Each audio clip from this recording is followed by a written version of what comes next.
Ο Ειρηναίος, επίσκοπος Λugdunum, δηλαδή σημερινής Λιών της Γαλλίας, ο οποίος δραστηριοποιήθηκε στις αρχές του 3ου αιώνα μετά Χριστόν, κάνει λόγο για πληροφορίες που άντλησε από τους πρεσβυτέρους, δηλαδή από τους μαθητές των Αποστόλων, σχετικά με τη χριστιανική διδασκαλία.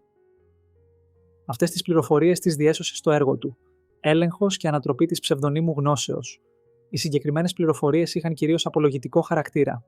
Πάμε όμως να δούμε ποιες ήταν αυτές.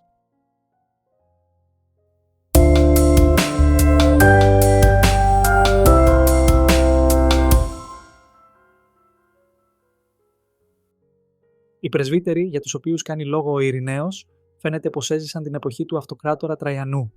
Οι ανώνυμοι αυτοί μαθητές τάσσονται κατά του γνωστικισμού, που αποτελούσε ένα φιλοσοφικό ρεύμα της αρχαίας εποχής, το οποίο είχε υιοθετήσει διάφορα στοιχεία από το χριστιανισμό, από φιλοσοφικά ρεύματα και άλλες θρησκείες. Η διδασκαλία των γνωστικών ήταν απειλή για τον χριστιανισμό, διότι ήταν εκ διαμέτρου αντίθετη με βασικά δόγματά του, όπως για παράδειγμα με τη σάρκωση του Ιησού.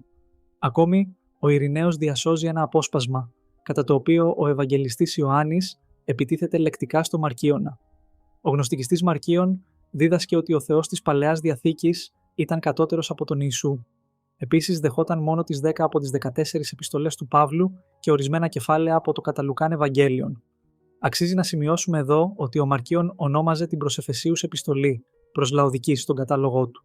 Επίσης, οι πρεσβύτεροι αναφέρουν ότι η Παλαιά και η Καινή Διαθήκη προέρχονται από τον ένα και μοναδικό Θεό και δεν έχουν αντιφάσεις μεταξύ τους. Η Σταύρωση του Χριστού ένωσε το λαό του Ισραήλ με την Εκκλησία, ότι ο Ιησούς κατέβηκε στον Άδη και κήρυξε το Ευαγγέλιο της σωτηρίας προς τις φυλακισμένες ψυχές και ότι ακόμη και σημαίνοντα πρόσωπα της βίβλου, όπως ο βασιλιάς Σολομών, αποδοκιμάστηκαν από τις γραφές για τα λάθη τους.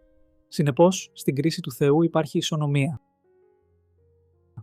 Τέλος, ο Ειρηναίος υποστηρίζει ότι ο ίδιος, όπως και οι πρεσβύτεροι, είδαν με τα ίδια τους τα μάτια αρκετά χειρόγραφα της Αποκάλυψης και κήρυξαν για το ερχόμενο θηρίο, που χαρακτηρίζεται από τον αριθμό 666. Στη συνέχεια, εκφράζει τη δυσαρέσκειά του για την παρουσία νεότερων χειρογράφων με τον αριθμό 610, παρεκτροπή που οδηγεί τους χριστιανούς σε ψευδοδιδασκαλίες.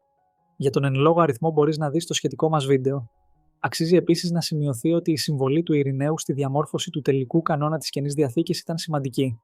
Από τα 27 βιβλία της Καινής Διαθήκης, ο Ειρηναίος δεν δέχεται την επιστολή του Ιακώβου, τη δεύτερη επιστολή του Πέτρου, την επιστολή προς Εβραίους, την τρίτη επιστολή του Ιωάννη, ενώ θεωρεί τον ποιμένα του Ερμά ως κανονικό έργο. Επίσης, ο Ειρηναίος είναι ο πρώτος που χρησιμοποιεί τον όρο Καινή Διαθήκη, αν και δεν δεχόταν όλα τα έργα του μεταγενέστερου κανόνα ως κανονικά, όπως προαναφέραμε. Ευχόμαστε να βρήκες ενδιαφέρουσες αυτές τις πληροφορίες. Σχετικά με τη διαμόρφωση του κανόνα της Καινής Διαθήκης έχει γίνει λόγος σε σχετικό βίντεο. Μέχρι το επόμενο βίντεο, να είσαι καλά.